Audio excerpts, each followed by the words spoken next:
All right, so welcome everyone. We're so glad you could join us this evening for this presentation of Imagining Greenwich Village in Lego, the making of a first of its kind building set.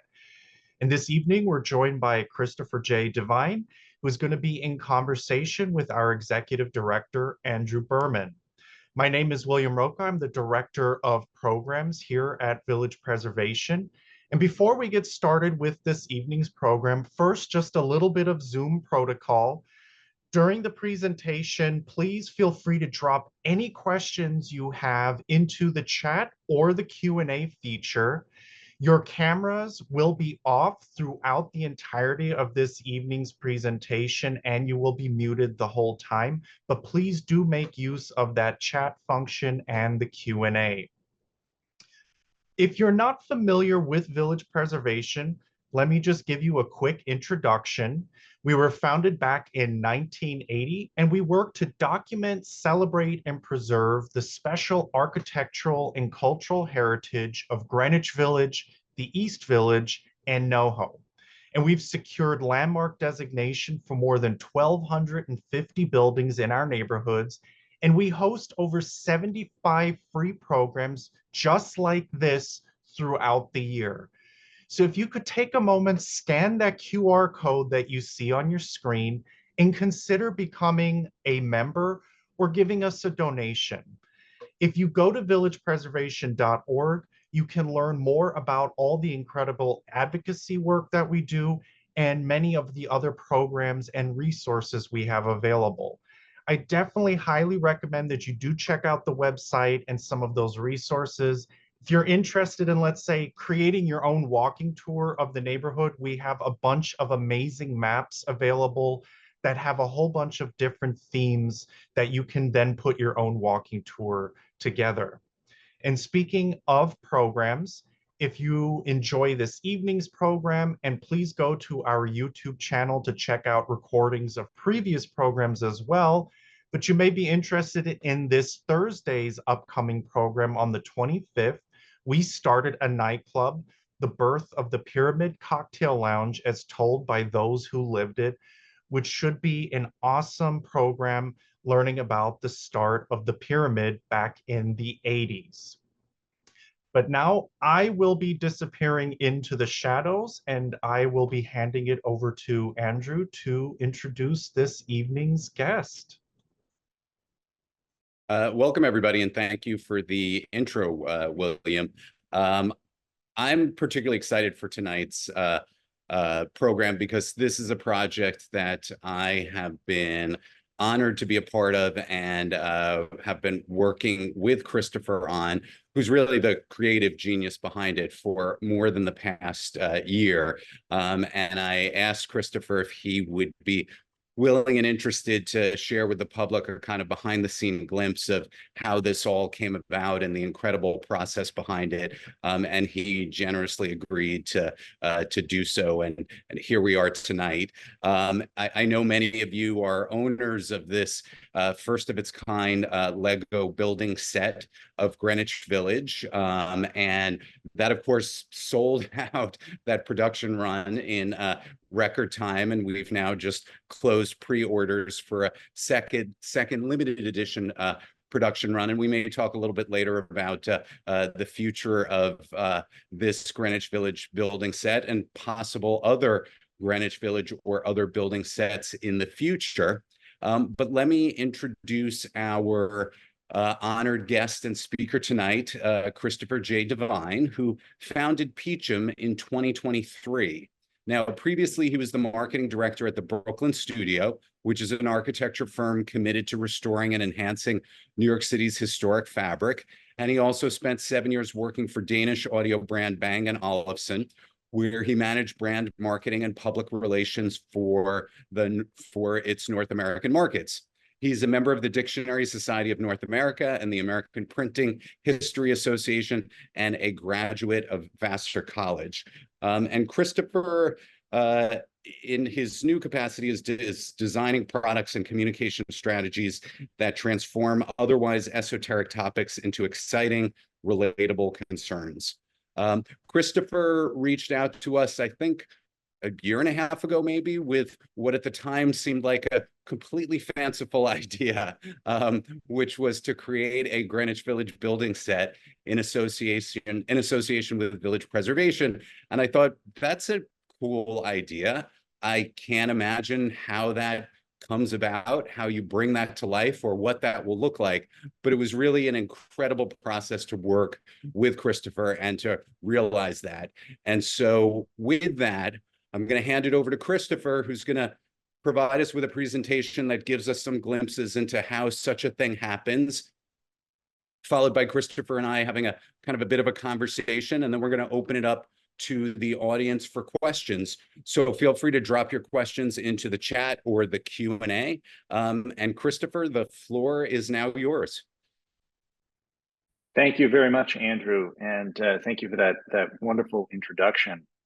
You've just saved us all 15 minutes in the presentation. To give you a general idea of how the project unfolded, at least behind the scenes, I've created two introductory slides or two cover slides, and I can't decide which one I like better. And that's what it's been like for the last year and a half as I've designed this Greenwich Village Building Set. I'm only kidding.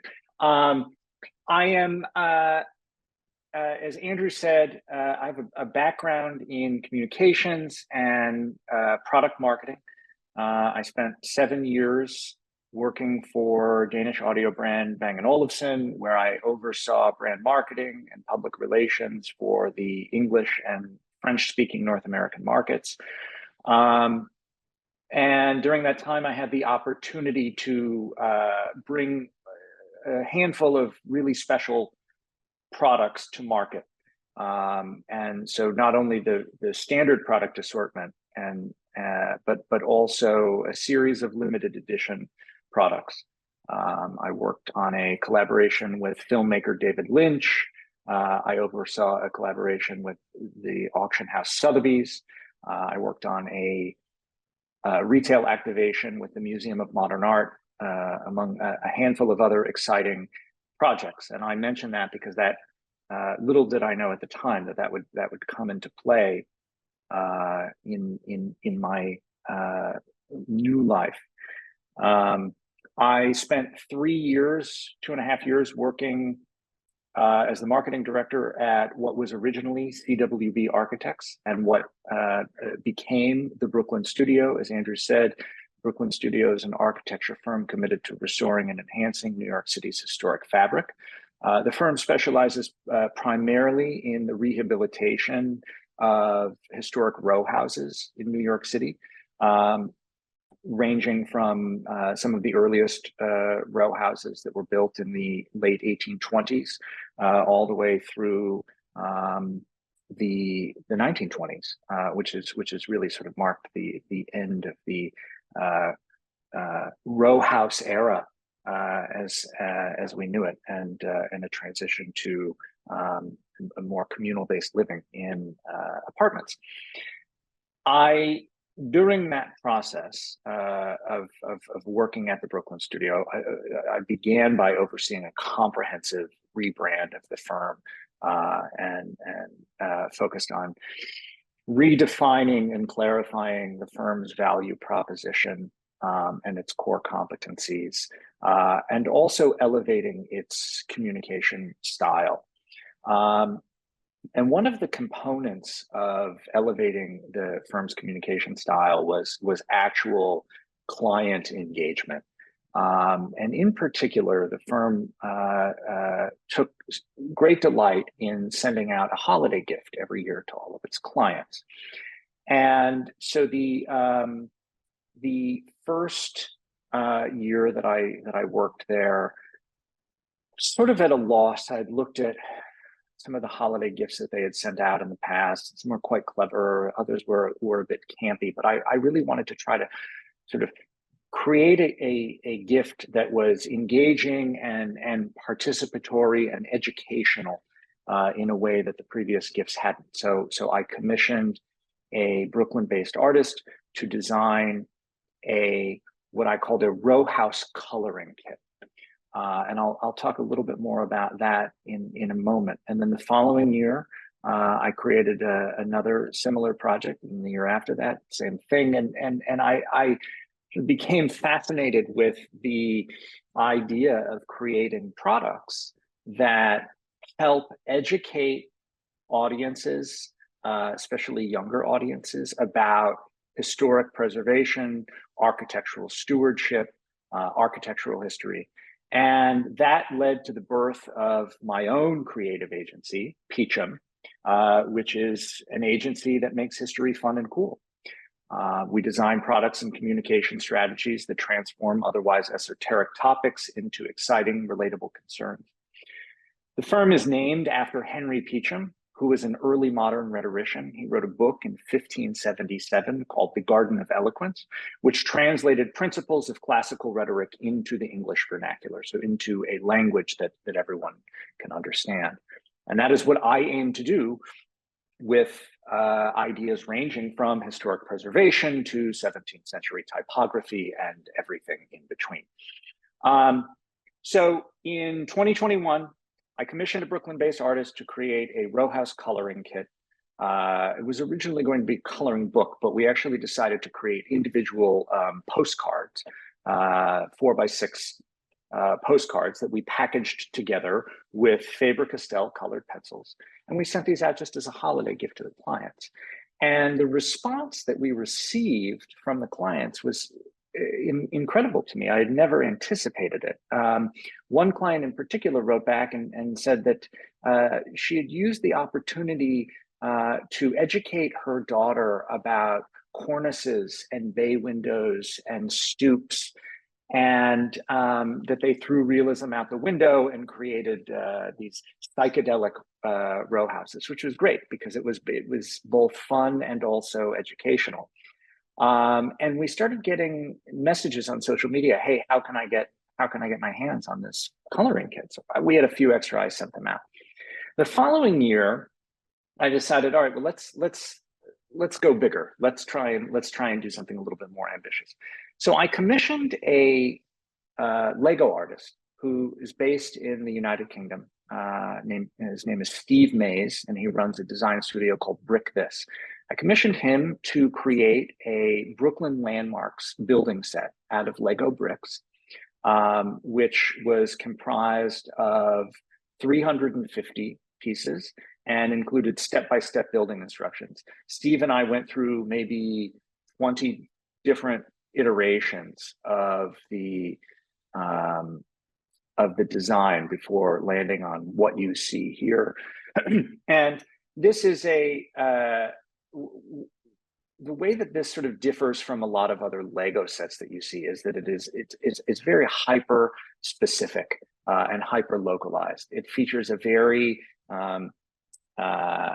small and specific corner of Brooklyn, ranging from Carroll Gardens through Prospect Heights, and it includes the Gowanus Canal, the Carroll Street Bridge, which is an individual landmark, the brick and brownstone row houses that you find in Park Slope, along with the limestone row houses that are in Park Slope, and then the Soldiers and Sailors Memorial Arch and Prospect Park.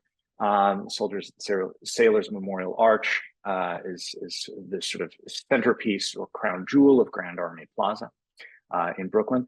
And we again created this just as a gift for clients. And we began receiving messages once again on social media, this time many, many more messages than we had received the previous year, saying, how can I get my hands on this? And so based on popular demand, and then the press started covering it as well. There were a couple of articles written about this building set.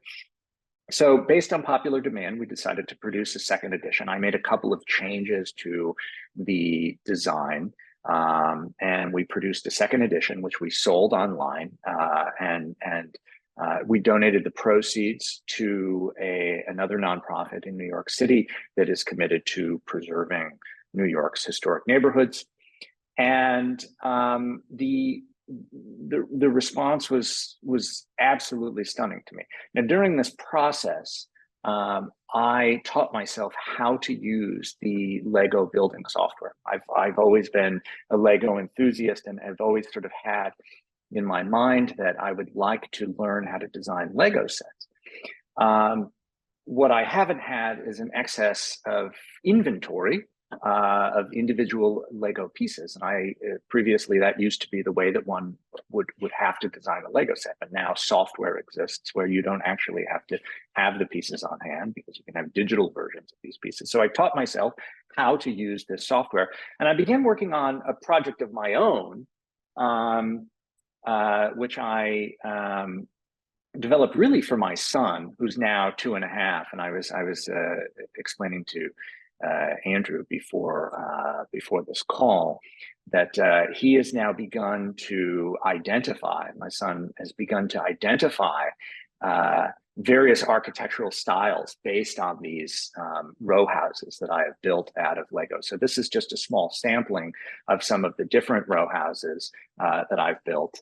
And each features a unique architectural style. So you see Romanesque Revival, Queen Anne, Italian Renaissance. And I actually have the three-dimensional built versions of those sitting on the shelf just above my desk, which my son takes apart nearly every day. And I then reassemble them. So that is sort of just an example of kind of a fun project that I've worked on the side. But this really, working on this turned me very quickly into something of an expert on this Lego software. I then the following year worked again with the Brooklyn studio, this time in an advisory or in a consulting capacity, on the development of a deck of playing cards. So we commissioned another Brooklyn-based artist, Diane Hu, was discovered on Instagram and has made a career as an artist out of painting row houses, primarily in Brooklyn, which is where she lives, but also in Manhattan. And I commissioned her to paint 15 unique or original watercolors, which we then applied to playing cards. I collaborated with the type designer Tobias Frere-Jones, who's a very well-known type designer and is responsible for many of the typefaces that you see every day, whether or not you realize it. His most well-known typeface is called Gotham, which is what the Obama campaign used in 2008. And again, in 2012, Gotham has many other applications that extend beyond the Obama campaign, but that's really probably its most notable or remarkable usage. I got in touch with Tobias Frere-Jones and said, hey, would you be willing to, I had specified one of his fonts for these playing cards, and I asked whether he would be willing to draw an accompanying set of playing suits. So I had an opportunity to sort of bring several different collaborators together. This too, we made available for purchase online.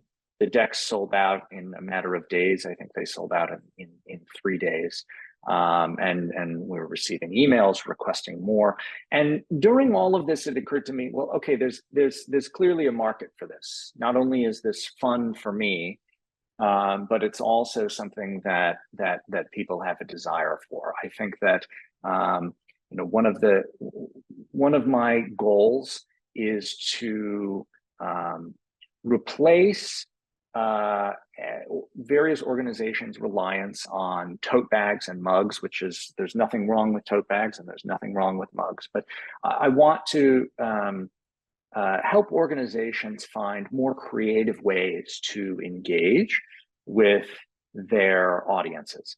And I emailed Andrew and I said, hey, I sent him a link to one of the press articles about the Brooklyn studio Lego set. And I said, hey, this seems like a really great way to get folks excited about historic preservation. What do you think? And he wrote back and said, sounds interesting. Let's talk about it. And so that was, as Andrew said, that was about 1.5 years ago. And here we are. And I began with some preliminary calls with Andrew, and he assembled an ad hoc design committee comprised of a small handful of trustees from Village Preservation. And we outlined the sort of broad strategic goals for this particular project. And they also put together a list of buildings that they would like to see featured in the completed building set. Now, initially, I had planned on commissioning another Lego artist to take over the design. And in the process of writing a brief for this Lego artist, I began designing the buildings myself to test whether or not what I was writing in my creative brief or my design brief was actually feasible in 3 dimensions. And so I would design them on my computer. In some cases, I would then order the pieces and build them.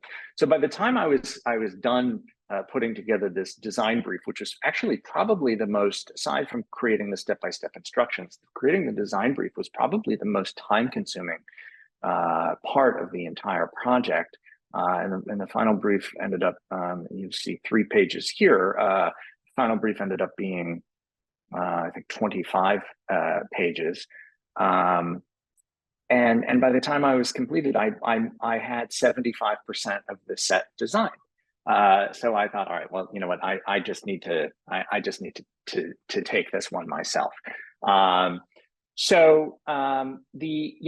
advantage that I had, and before I even began writing this brief, and then as I was writing the brief, the advantage that I had is that the Greenwich Village Historic District Designation Report, which was published in April 1969 by the Landmarks Preservation Commission, is extraordinarily detailed. So I'll give you just a quick overview here.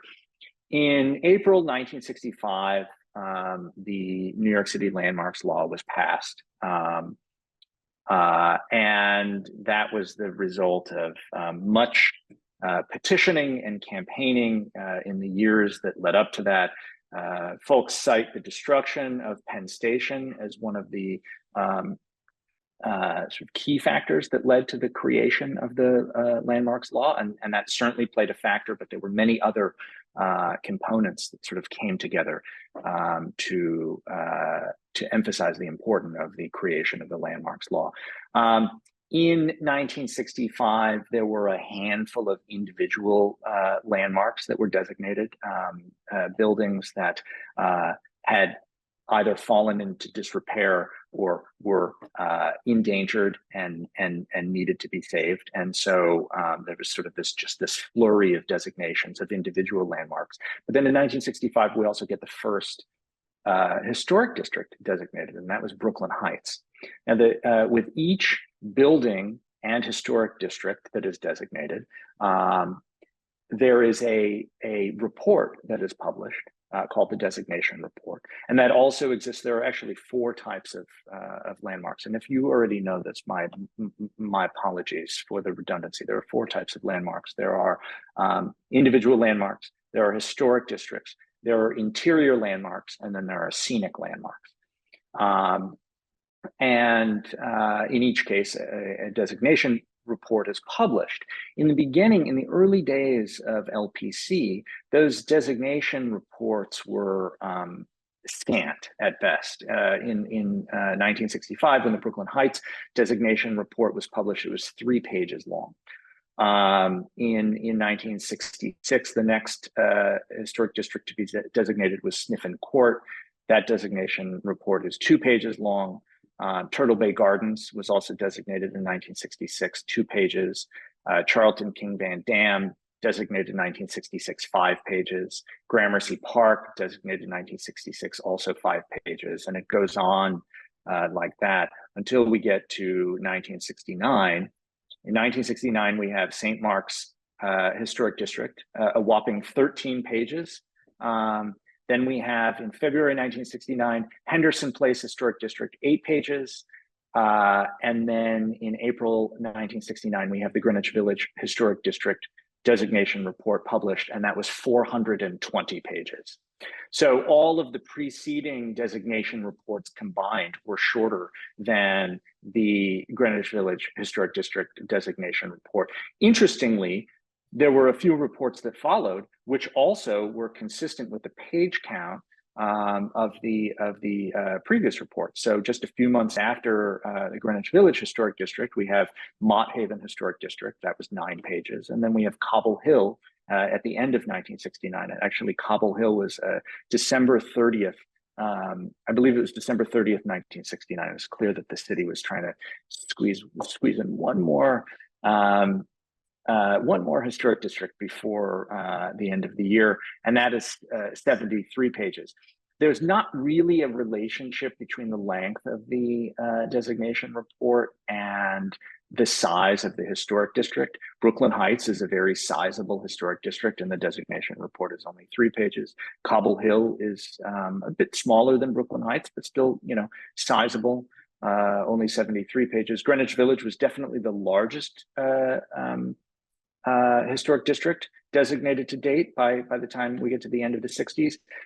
420 pages is a meaty report. And so all of this to say, I was very lucky. I had read some of these other designation reports, which is nothing to brag about. I just gave you the page counts. It's pretty easy to do. But I had not read in its entirety or even anywhere close to it, its entirety, the Greenwich Village Historic District designation report, and it is really something. Not only is it filled with information and in some cases a detailed narrative of each of the blocks and each of the buildings in the historic district, but it's also beautifully written. And it really sort of served as a guidepost for me during the entirety of the design process, and actually up through the creation of the instruction manual, which I'll get to in a bit. There were several instances in the instruction manual where I quoted from the designation report because it was so beautifully written. So I was lucky. There are other resources that were available that I availed myself of, but having that designation report, and by the way, nowadays it's relatively common for LPC's designation reports to be to contain that level of detail. In some cases, they contain even more detail than what we see in the Greenwich Village report. But it was really just very lucky. So this is to give you an idea of what it looks like on the back end when I am working on the design of the actual building set. Looks like we have 2 questions. Oh, okay, we'll save the questions for the end. But these are good questions that have come in. So thank you for asking questions. If you have questions, please ask. Just put them in the comments. So this is the name of the software is Studio. It's stud.io, which is very clever. Stud is the name for the little bump on top of each Lego brick. So it's stud.io or Studio.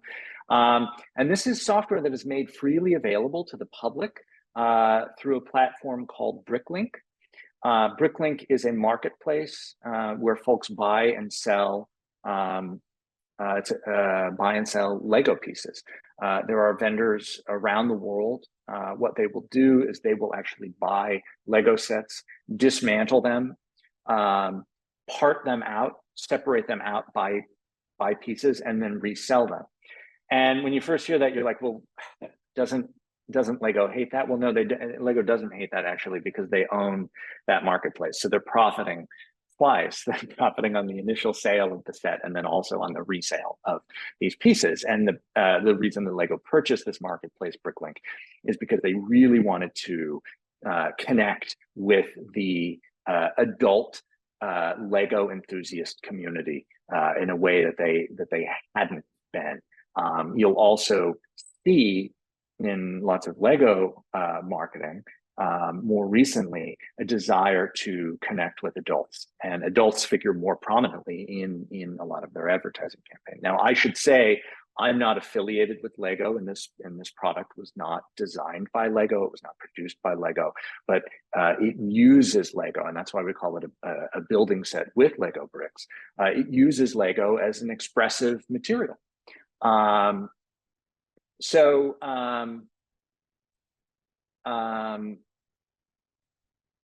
The chat keeps popping up, and I'm trying to figure out how to minimize that. Okay, so this is the software that is freely available.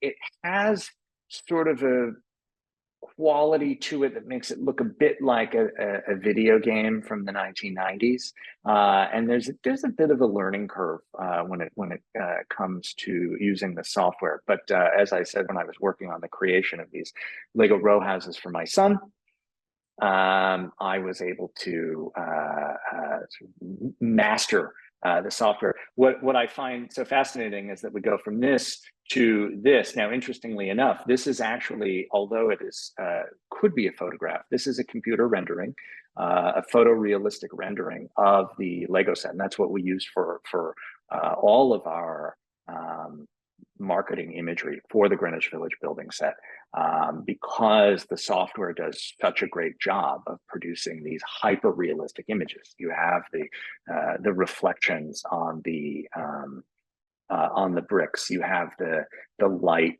and and you can actually adjust the position of the light relative to the set, the angle of the light, the saturation, etc. So very impressive to transition from this, which is the workspace, to this, which is the finished product.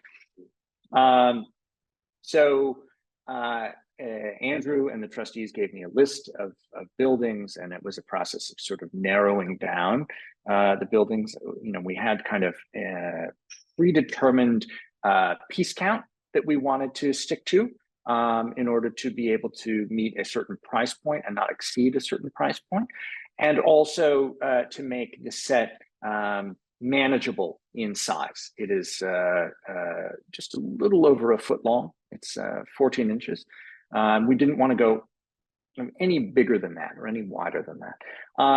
There were a few buildings that didn't make the cut, and I actually just revealed this to Andrew moments before this call. I think that he hadn't seen a lot of these, but I share them with you now.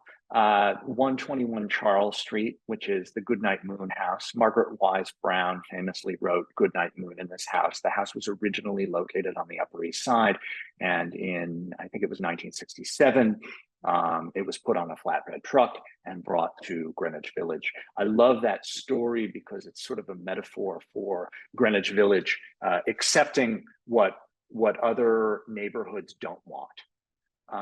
And so we have this sort of, we have that playing out both culturally but also architecturally. 75.5 Bedford Street, which was the house where it's known by some as the Malay house. It's where Edna St. Vincent Malay lived when she was working at the Cherry Lane Theater. It is also known as the skinniest row house. It is a Dutch Revival row house that was built in the late 19th century. The two surrounding buildings are federal style row houses, which were built in the 1830s. And there was a small bit of space between the two of them, and this Dutch Revival was squeezed in at the end of the 19th century, and to this day is known as the narrowest row house in New York City. We have 14 Gay Street, which is a building that's sort of near and dear to my heart in many ways, because my earliest memories of visiting Greenwich Village involved walking down Gay Street and getting lost because Gay Street bends in the middle, like many streets in the West Village. But just sort of being fascinated by the federal style row houses that are on Gay Street. Unfortunately, 14 Gay Street does not exist anymore. It was demolished in late 2021. I had thought about including it, pardon me, late 2022. I'd thought about including it sort of as almost as a tribute, but again, we're dealing with limited space. 50 West 13th Street, which is a Greek Revival building that is in the West Village and was just calendared to be designated as an individual landmark, which is fantastic news.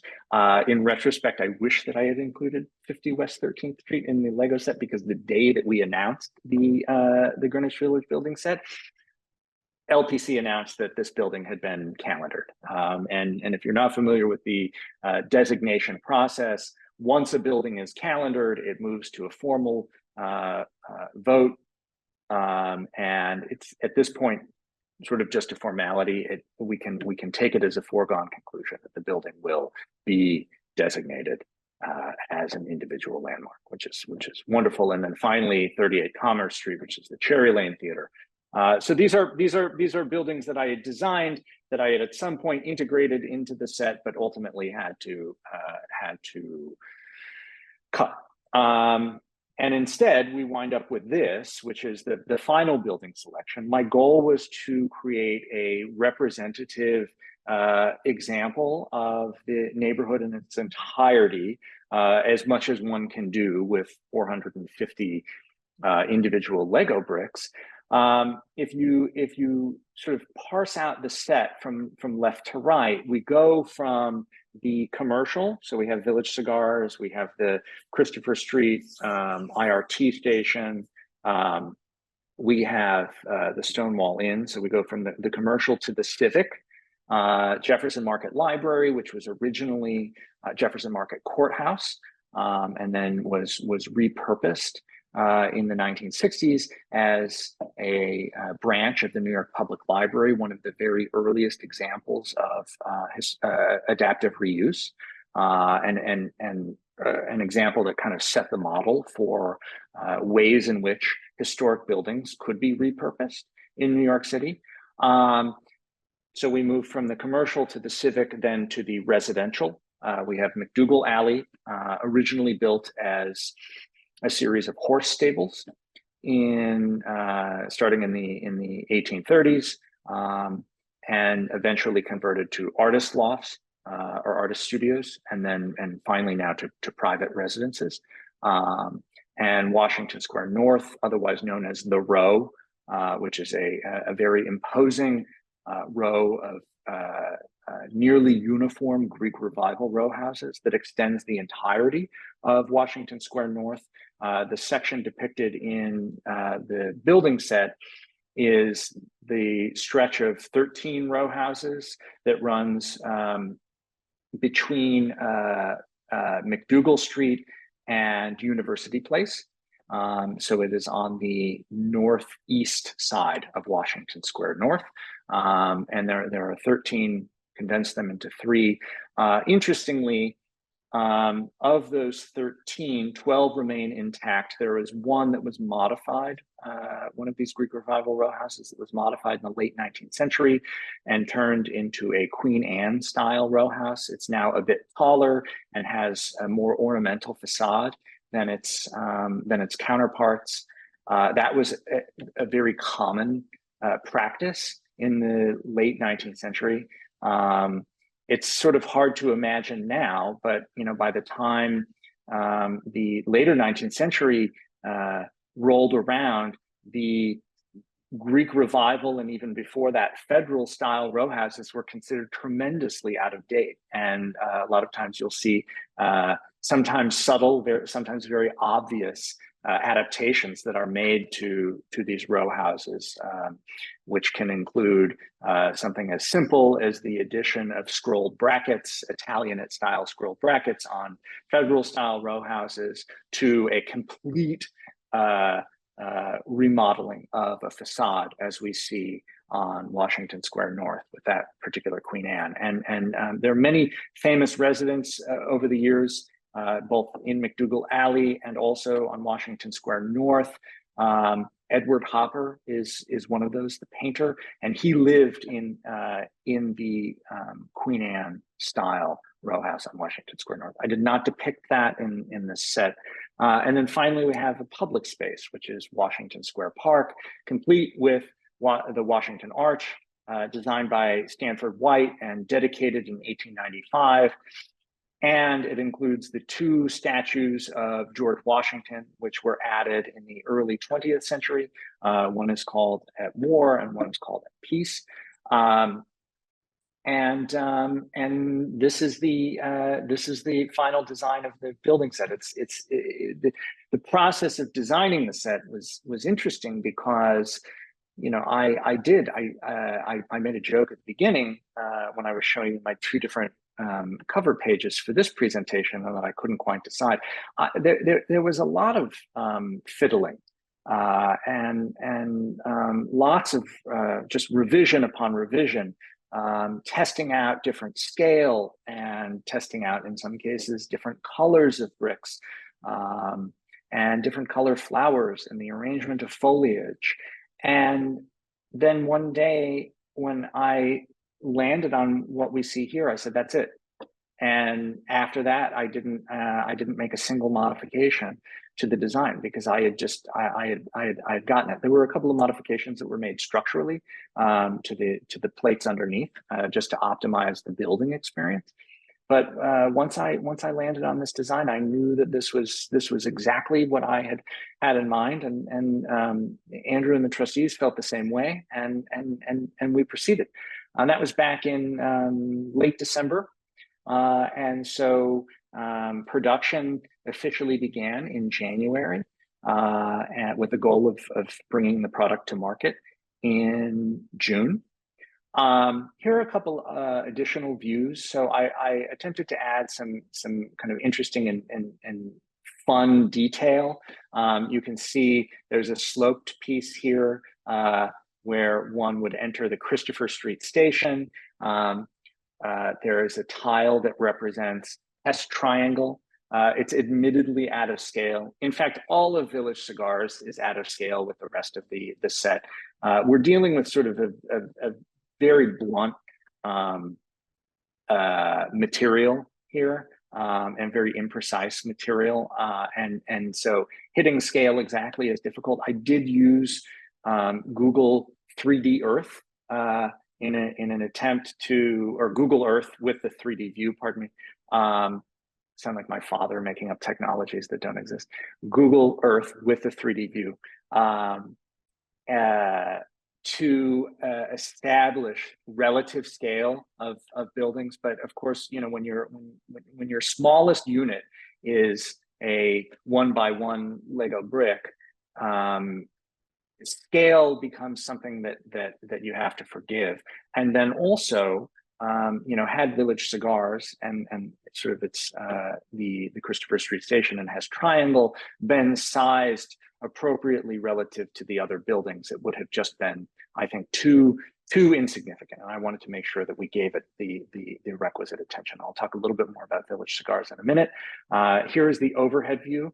So when I was at Bang Olufsen, one of the most valuable lessons, although I didn't work in product design, one of the most valuable lessons I learned is that a product needs to look, well, it doesn't need to look beautiful, but it needs to look considered from all angles.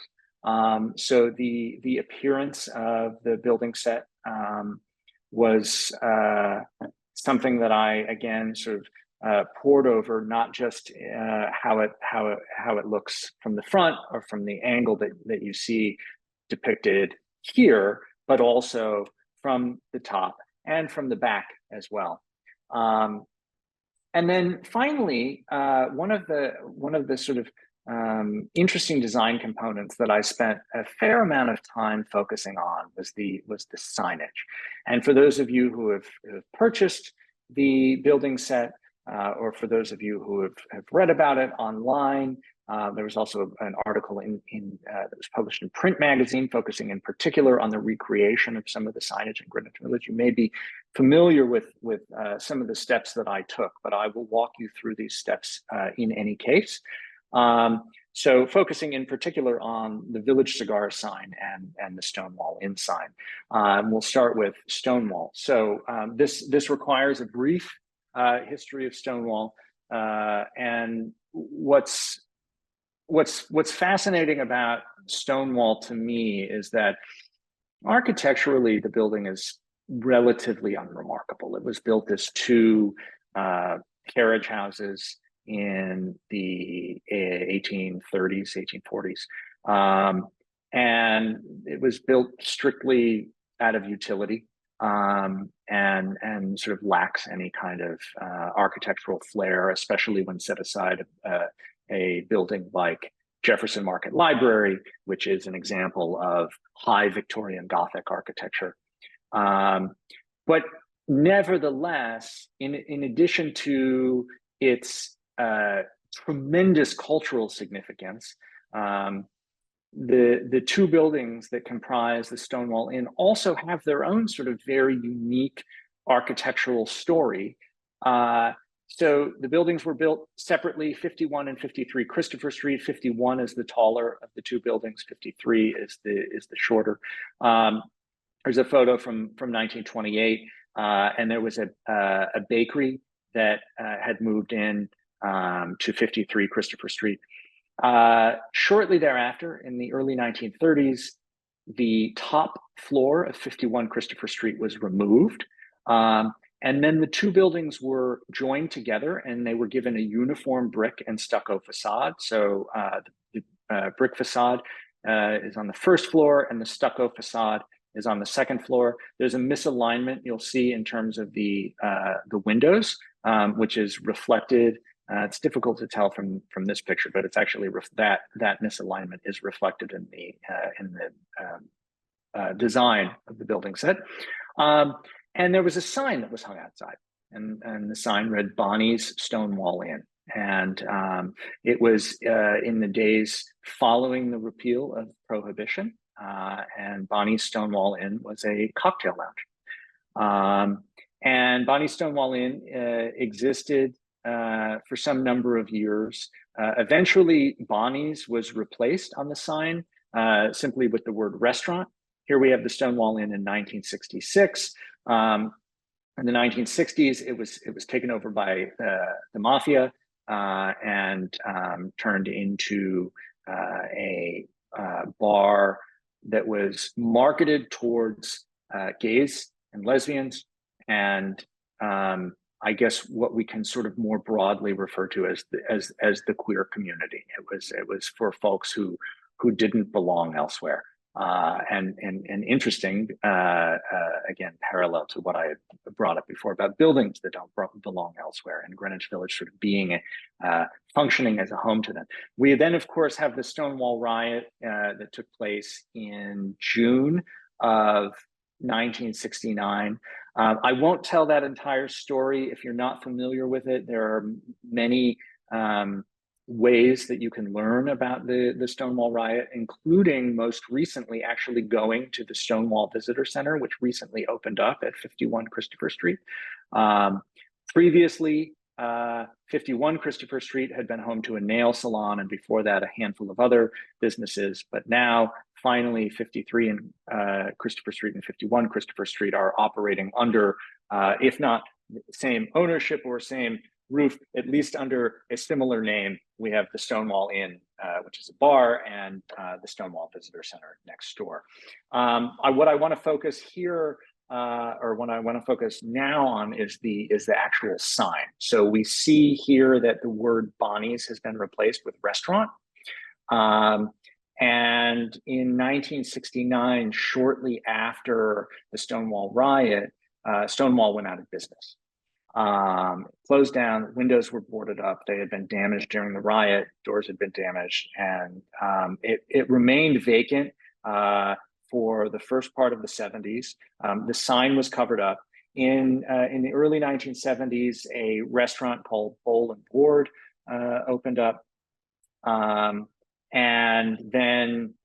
that was at 53 Christopher Street, and then at 51 Christopher Street, in the later 70s, a bagel restaurant opened up, and that was called Bagel Land. And if you say Bagel Land together, it sounds like Bagel Land. It's a fun play on words. What you'll see here is that the sign in these two photos, which are a year or two apart, is different. So this original sign had fallen into such disrepair that it was removed and replaced with this aluminum sign that says Bagel Land. And that sign remained advertising Bagel Land for about a decade.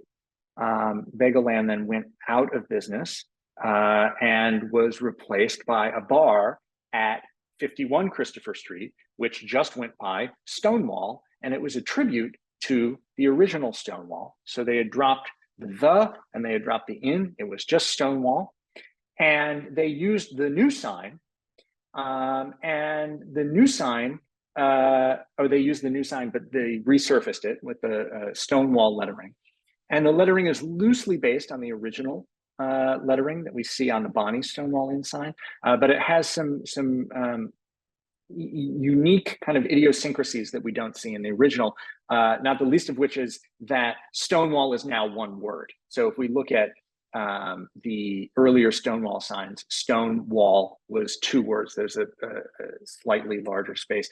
And then also, if you look at various advertising, I thought I had an image, but I don't. Various advertising in the Stonewall Inn, it was in some instances spelled as two words. It had now been combined into just a single word with very tight letter spacing.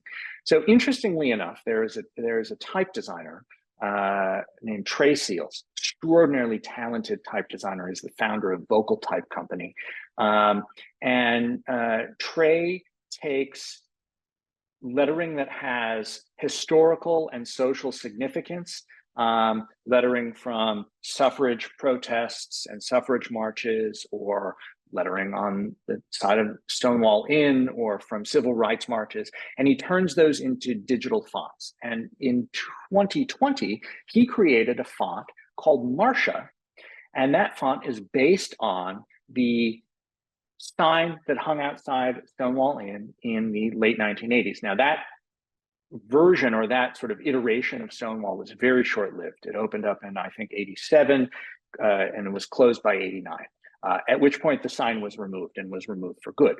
I decided to bring the sign back to life in our Greenwich Village Building Set, just as sort of a nod to the history, but also because I had this opportunity to use this amazing typeface that Trey had designed, that perfectly captures the spirit and the irreverence of the Stonewall sign. And when I refer to the irreverence, if you look here at the W on the Stonewall sign, you'll see that it's backwards.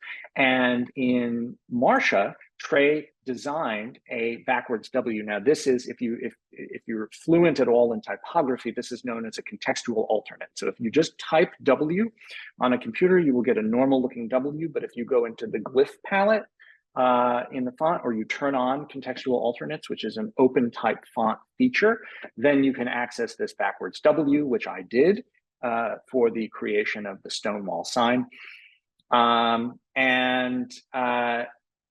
While I was working on that, I also realized that I needed to recreate the Village Cigars sign.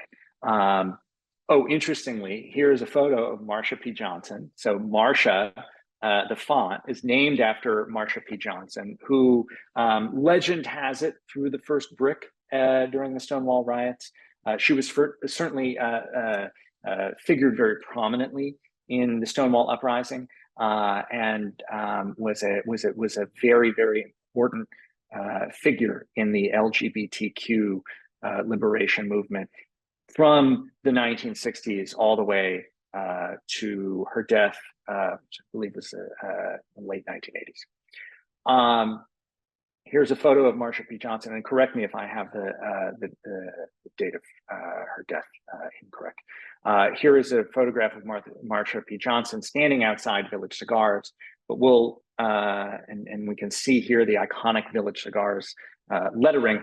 It was clear that an off-the-shelf retail font was not going to do the trick, and I needed some sort of custom lettering for this. So I contacted Trey. I gave him a brief of the project. I told him that I was using Marsha and asked whether he would be willing to work with me on the creation of lettering to mimic the Village Cigars signage. So interestingly, Village Cigars opened originally in 1919 as United Cigars. And you can see here's a tax photo from the 1940s. Its original branding remained pretty much unchanged through the 1960s, with this just sort of very plain sans serif lettering. Starting in the 1960s, United Cigars, the brand, because this was a chain of stores, underwent a change to its visual identity. And they adopted these letters that were much more sort of characteristic of the period, that had these very dramatic swashes. So you can see the swash on the R, this swashed T. And this photo, I think, from 1964 is especially interesting because it combines both the old lettering and the new lettering. And then we see another sign. This is actually a few years earlier, 1961. By the end of the 60s, United Cigars sold off the majority of its locations. And this particular location of United Cigars, rebranded as Village Cigars. And they made use of the same lettering style that we see on United Cigars. And what's fascinating about Village Cigars is if you look at the evolution of the signage from the 1960s, late 1960s through present, you'll see that first of all, each of the signs is different from the next. And if you go through letter by letter, the letters vary in width and weight and height and axis. And the letter spacing is also different from one sign to the next. So if you look at this sign here in the center, you'll see that there's quite a great deal of space between the C and the I and the G. And then if you look at the same sign, the same blade sign on the 7th Avenue, hanging off of the 7th Avenue facade, you'll see very tight letter spacing between the C and the I and the G. And those are it's just one of many, many examples. But the other thing that's fascinating about the Village Cigar sign is that they evolve over time as well. So letters fall off. In some cases, they're replaced. In some cases, the sign is resurfaced in its entirety.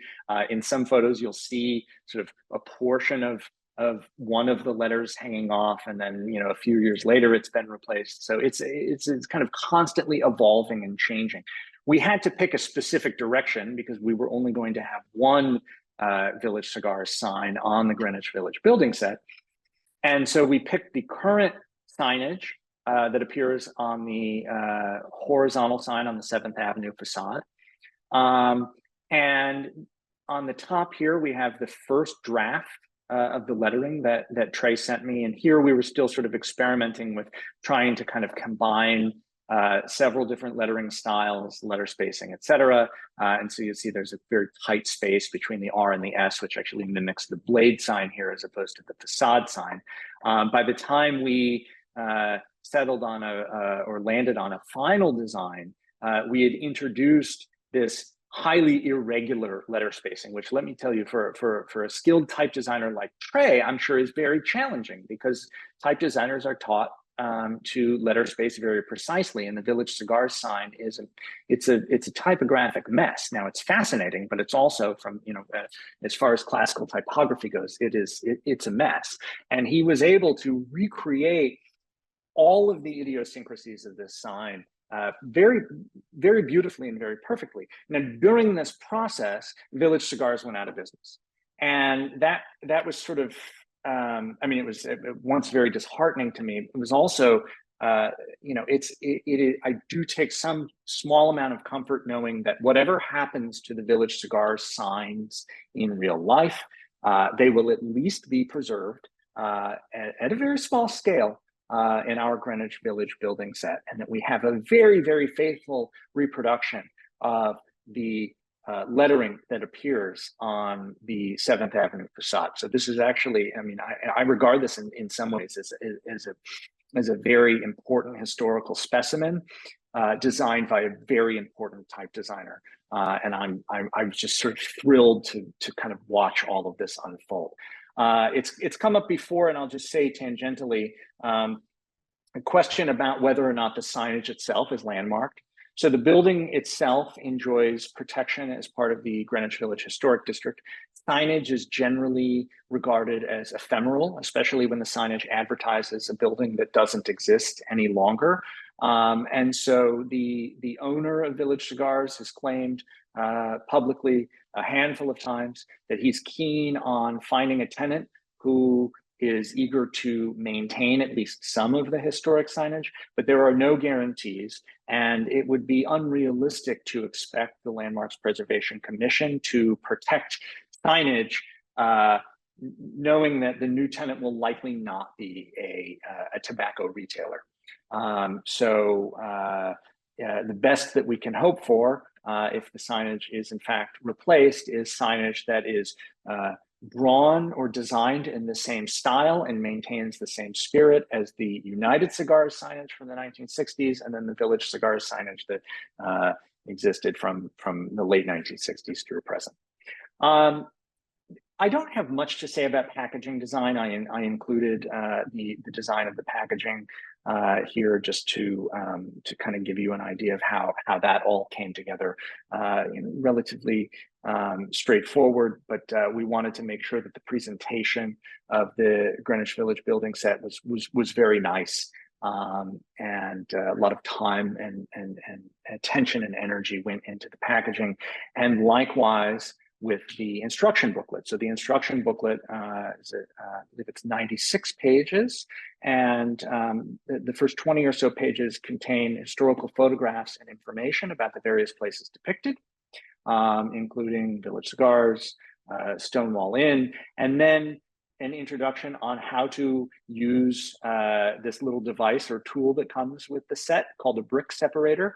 The brick separator is designed to spare your fingernails from the tedious task of prying Lego pieces away from one another if you've accidentally put a piece in the wrong place, or if you decide you want to dismantle the set to rebuild it.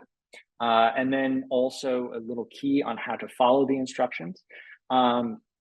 And then we have the step-by-step instructions, which begin with the actual building of this sort of, we can think about it as the infrastructure or the substructure of the set, and then moving to the street layout and the sidewalk layout, and then to the individual buildings themselves. This was a very time-consuming process.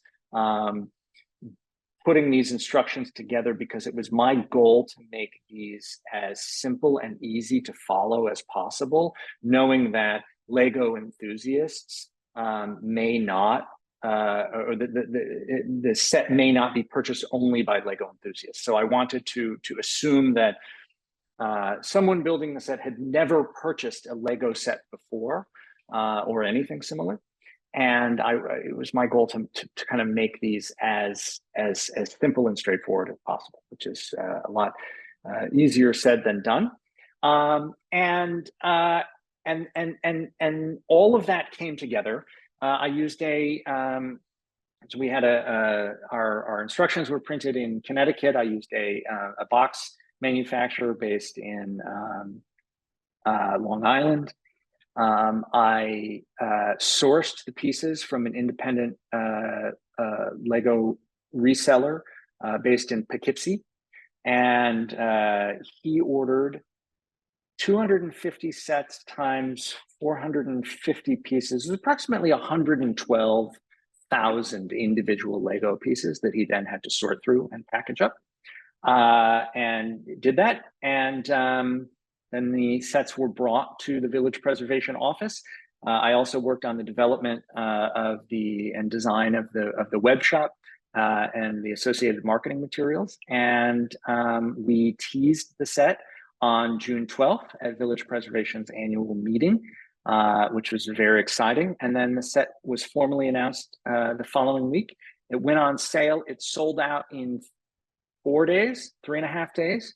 It was really exciting to see even just the first moments of the sale. I think we sold the first 70 sets in about 10 minutes. And it was kind of very fulfilling to see my vision come to life, and my vision not for the set, but for the idea that historic preservation can be something that is fun and cool and sought after. And this is certainly an example of something that was sought after. We then kept the site open for pre-orders for a couple of weeks. It is now closed for pre-orders, and we will be fulfilling those pre-orders in about 3 months' time. It takes some time to procure and assemble the sets before sending them out to clients, and many more things to follow. But I am going to now stop sharing. I'm going to turn it back over to Andrew and let him ask questions or field questions from all of you. That was great, Christopher. That was both incredibly enjoyable to kind of relive that process, which was, such a new experience for me, but also to see some perspectives on it and get some information that even having been involved with this from the inception, I didn't necessarily have. One of the things I want to start with by just asking you is where do you go from here?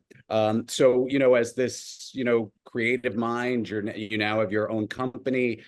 You clearly have an ethos behind what you do. What's next for you? So it's a great question. I have a couple of other projects that I'm working on right now, some of which are slated to launch in early 2025.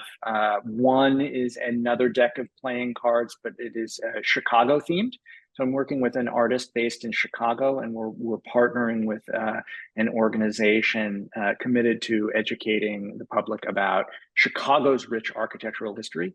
And that deck of cards focuses in particular on the evolution of the skyscraper building type, which is really sort of Chicago is responsible for the development of a lot of the technology that allowed other cities, including New York, to be able to build the skyscraper. I'm originally from Chicago, and I sort of consider myself a dual citizen, Chicago and New York, but I never let New York architects forget that the Flatiron Building on 23rd Street was designed by Daniel Burnham, who's a Chicago architect. And were it not for Daniel Burnham and his contemporaries, the Flatiron Building and all of the other skyscrapers in New York City would not exist. So that is the one sort of project I can talk about. But other very similar projects focusing on creating products, and in some cases, associated communication strategies that educate folks primarily about architecture at this point. That's sort of what I've zeroed in on, but I didn't want to sort of just pigeonhole myself into only focusing on architectural projects. I'm open to anything, but those are that's an example of what comes next. Well, you've found an incredible way of making architecture accessible and engaging in forms that extend beyond buildings, which is amazing. By the way, Susan Kramer is asking if you need or want an introduction to the head of the Chicago AIA. If you do, I can connect you with Susan. She seems to be offering, which is great. A question which, by the way, came up early when you were talking about some of your earlier products that you created. Somebody was asking, are any of these still available? And if so, how? No, they have all sold out. So the Brooklyn Lego set sold out in a very short period of time. It was a very limited production run. And the Brooklyn playing cards also sold out very quickly, and the firm decided not to produce a second run. But there will be more products that are available, not just Chicago playing cards, New York themed products as well. So stay tuned. And I'm sorry that those aren't available. Interestingly, because I was going to make a joke about the secondary market for these products. A handful of the Brooklyn studio building sets were lost in shipment from the United Kingdom to the United States, and they turned up on eBay about 6 months later. So there actually is a secondary market for some of these. So keep your eye out on eBay. But no, they are not formally or officially available. Just I have no doubt. But following up on that, as you mentioned, of course, we have put in this, or we are in the process of putting in this pre-order. There is going to be at least one more production run. And just so everybody knows, we are intending to get at least a few extra. So if you're one of the lucky few, if you don't have one already and didn't pre-order already, or you want another one, you hopefully should have another bite at the apple sometime a little bit later this year. Christopher, one question that occurred to me as I was watching this is, it's incredible all of the photos you were able to source to do your research, whether it was on Village Cigars or Stonewall or sort of any of this. Can you, because of course that has applicability in a million different areas, which I'm sure a lot of people on this webinar are interested in. Can you tell us a little bit about what your process is for finding these photos and sourcing them? Yeah, absolutely. I bet my wife would love to answer this question, because she'll wake up and at 1 in the morning and see me just like staring at my computer, looking at photo archives. So there are a few sort of go-to photo archives that I have and that I look at regularly. And one of those is actually the Village Preservation Photo Archive. I have looked at every single photo on the Village Preservation Photo Archive probably 5 times.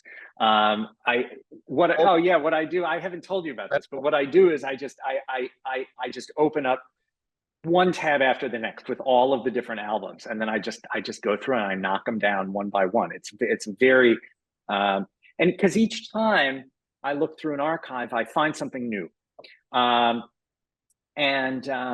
And so Village Preservation's Photo Archive is really robust, and I highly recommend everyone check it out.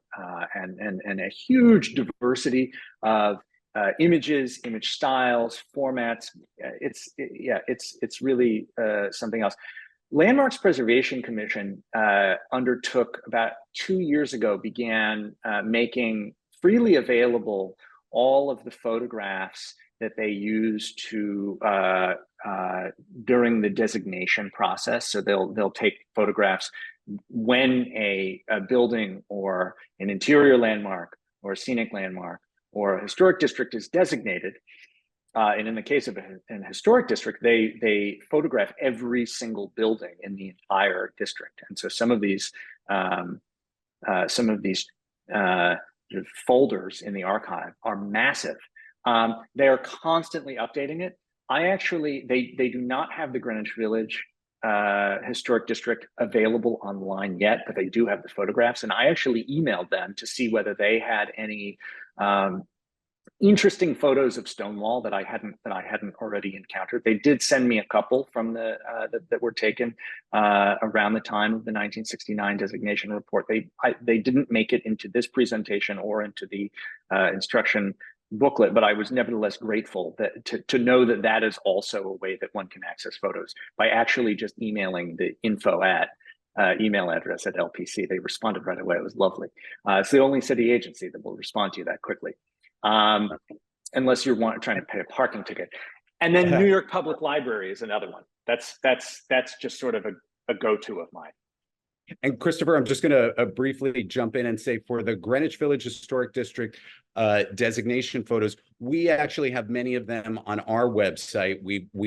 It took us a couple of years, but we got them from the LPC and we've mapped them all. So if you go to our website and go to our Greenwich Village Historic District map and tours, we have then and now pictures from it's about 1967 when they took them, and then we did it for the 50th anniversary of the district in 2019. So for any member of the public as well. But you were saying NYPL, that's also a great source, correct?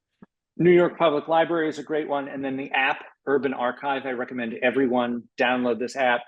Village Preservation is a contributing member or partner organization, and Urban Archive is a tremendous resource, tremendously valuable resource, really fun user interface. And actually the photo of Village Cigars that I used both in this presentation and then also in the instruction booklet was taken by a photographer named Ellen Short, who took the photo in 1985 when I was 2 years old.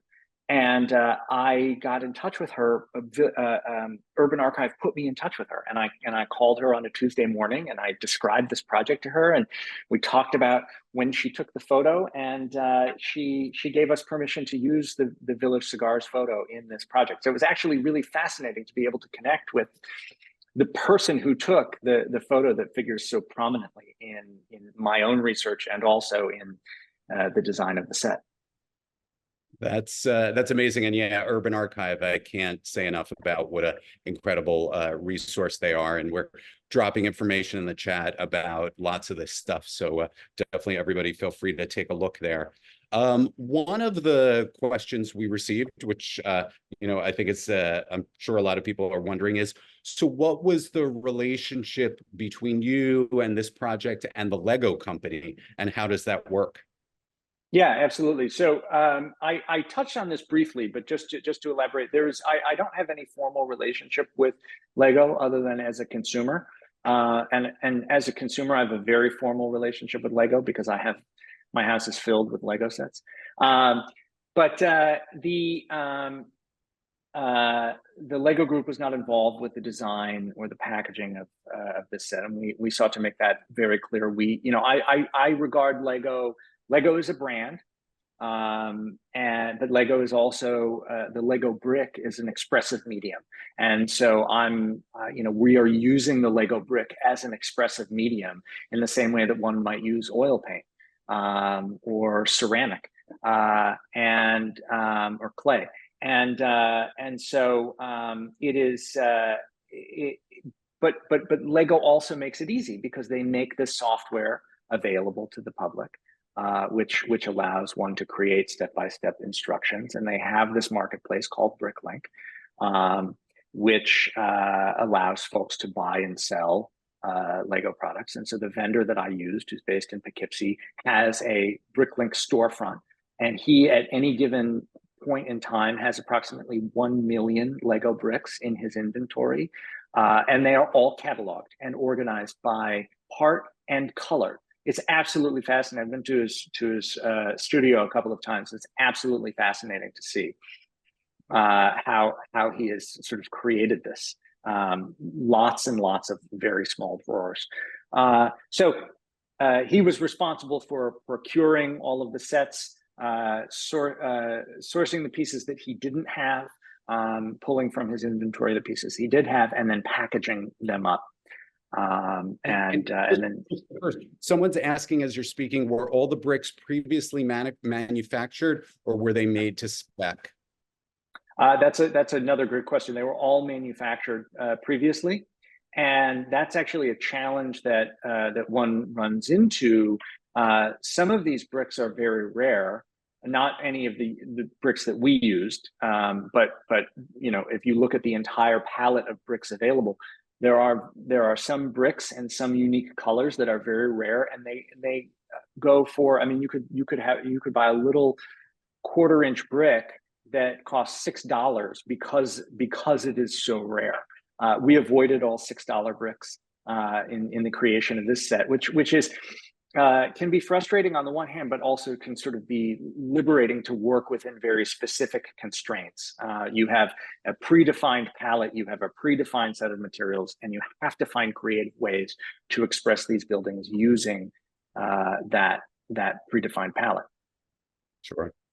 One thing that I wanted to ask you to talk about a little bit more, both because I've heard people have asked me this question, and because in some ways I almost need to be reminded of this a little bit. So our process was, you said to us, give me a kind of exhaustive list of what you think are all of the places one could potentially include in a Greenwich Village Lego set.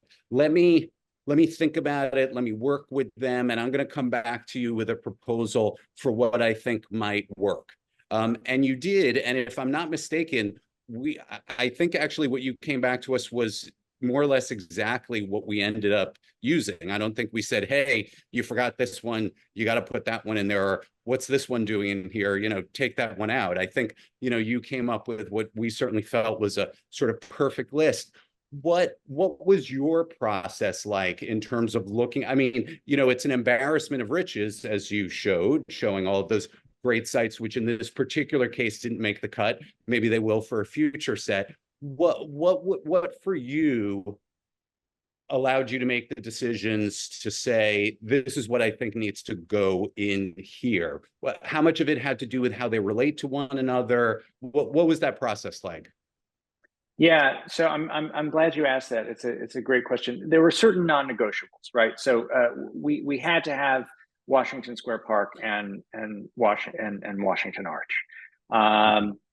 It was really important to me to have Stonewall and Village Cigars, and to try to find some sort of creative way to express Hess Triangle.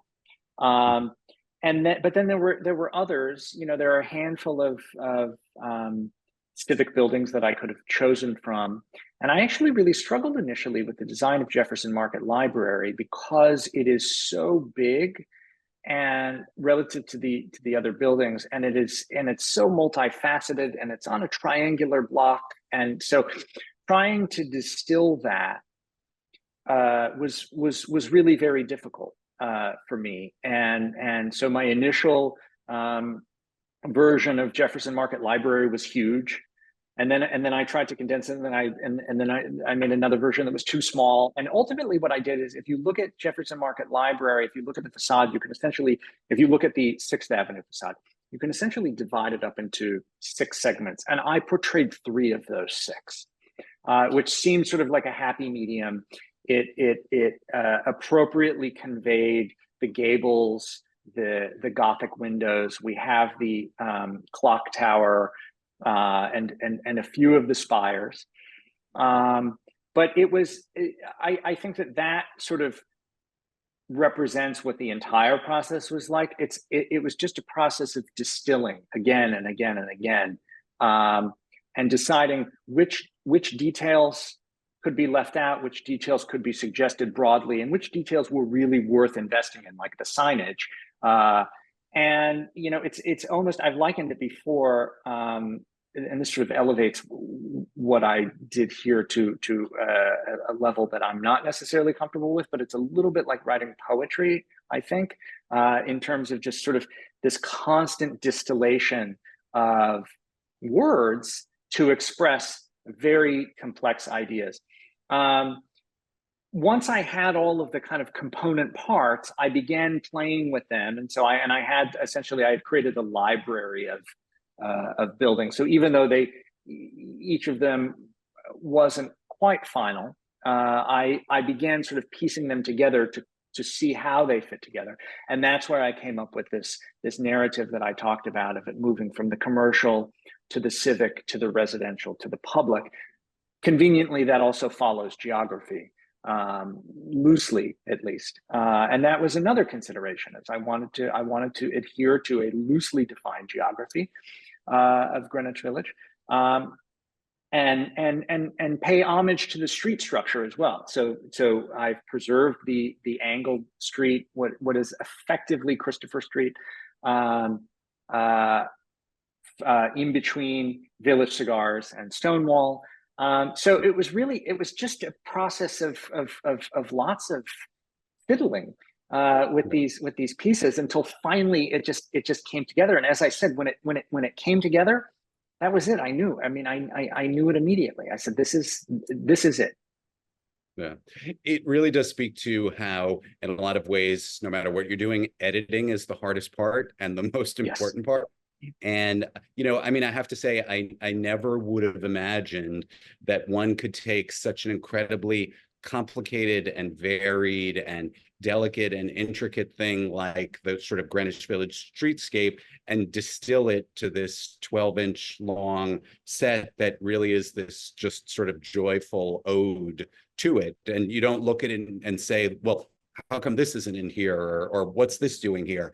We all know it's 1% of 1% of the neighborhood, but it somehow feels as though it really captures the essence in so many ways.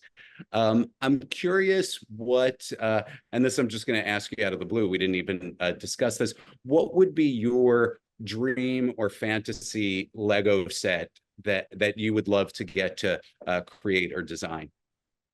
The East Village. Can we talk about that? No, I'm just kidding. Well, we did talk about that, yeah, and that maybe in the future. Yeah, the East Village actually would be wonderful. I've thought for a long time about. I went to college in Poughkeepsie. I went to Vassar College, and at the time I was studying English literature and I knew nothing of architecture. I actually live in the Hudson Valley now and return with some frequency to the college campus because it's a great place for my son to ride his tricycle. And there's no traffic, it's all closed.